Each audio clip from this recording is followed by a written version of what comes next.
اللہ تعالیٰ نے عورت کو مرد کی کمزوری بنایا ہے۔ جو سب سے زیادہ پرکشش چیز اللہ تعالیٰ نے مرد کے لیے بنائی ہے اس دنیا میں وہ عورت ہے۔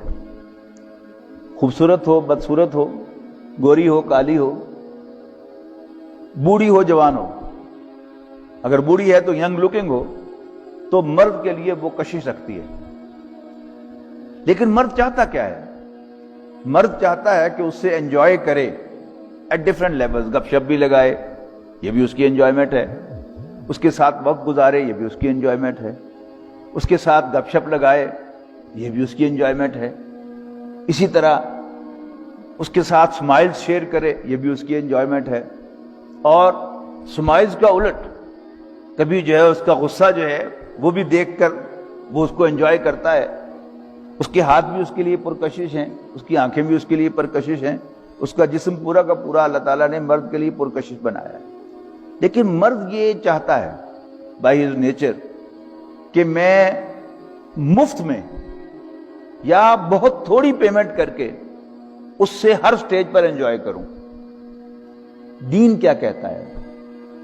اللہ اور اس کا رسول صلی اللہ علیہ وسلم اپنے ماننے والیوں کو کیا انسٹرکشن دیتا ہے، اس کا خلاصہ عرض کر رہا ہوں کہ نبی اکرم صلی اللہ علیہ وسلم کہہ رہے ہیں، خلاصہ عرض کر رہا ہوں اپنی ماننے والیوں کو جو ان کی بیٹیوں کی مانند ہیں،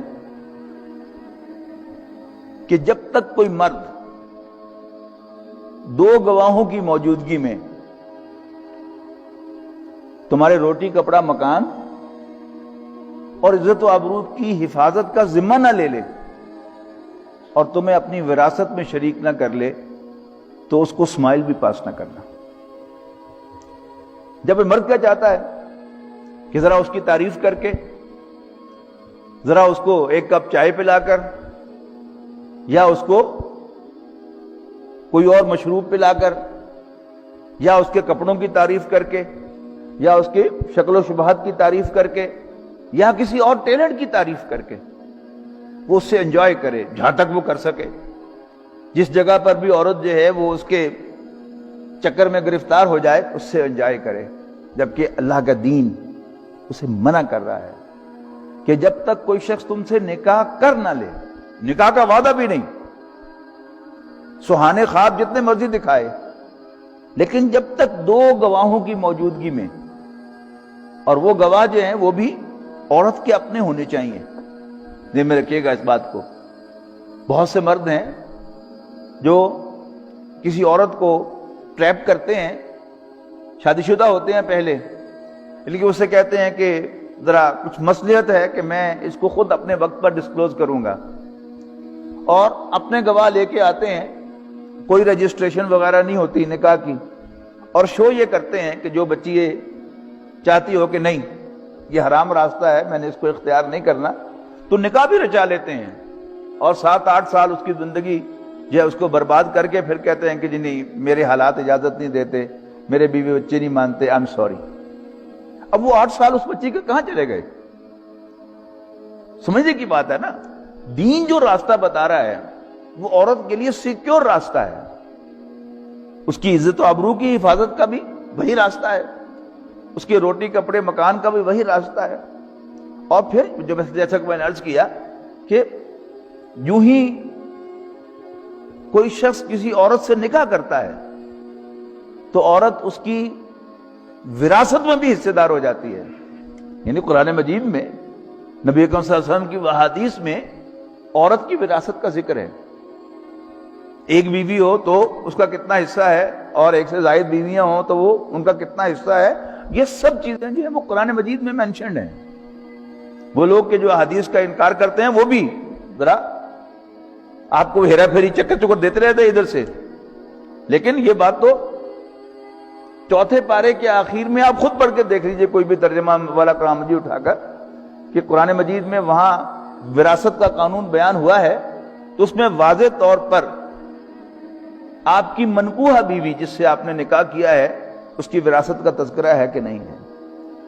تو آج جو دنیا میں شور ہے وہ سب کیا ہے؟ اس سارے شور کا اگر میں خلاصہ نکالوں تو وہ بھی عرض کر دوں کہ وہ کیا ہے؟ اسلام سے بغاوت، ویسٹ جو ہے اس کا نعرہ ہے آزادی. لیکن کبھی آپ نے غور کیا، آپ میں سے جو حضرات ویسٹ میں گئے ہیں، برطانیہ جانے کا یا امریکہ جانے کا، کینیڈا جانے کا یا آسٹریلیا جانے کا، نیوزی لینڈ جانے کا، جن لوگوں کو اتفاق ہوا ہے، یہی ویسٹ کہلاتا ہے، کون سی آزادی ہے وہاں پر؟ آپ اپنی مرضی سے گاڑی نہیں چلا سکتے، اپنی مرضی سے مکان نہیں بنا سکتے، اپنی مرضی سے کسی جگہ کھڑے ہو کر آپ گفتگو نہیں کر سکتے، پابندی ہے.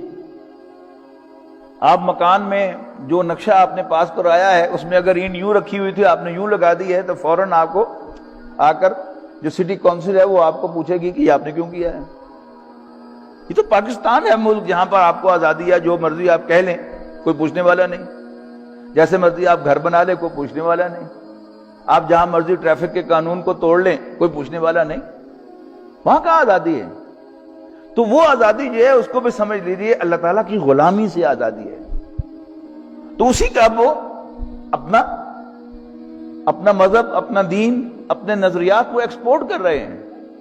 اور یہ اسی کا حصہ ہے کہ فیمنسٹ موومنٹ جو ہے پہلے امریکہ سے شروع ہوئی تھی اور اب وہ پوری دنیا میں ایکسپورٹ کی جا رہی ہے.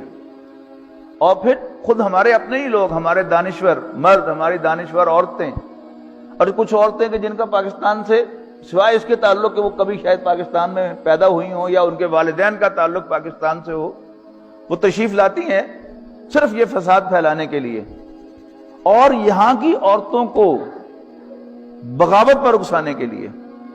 گھر برباد ہو جائیں تو اس سے ان کو خوشی ہوتی ہے.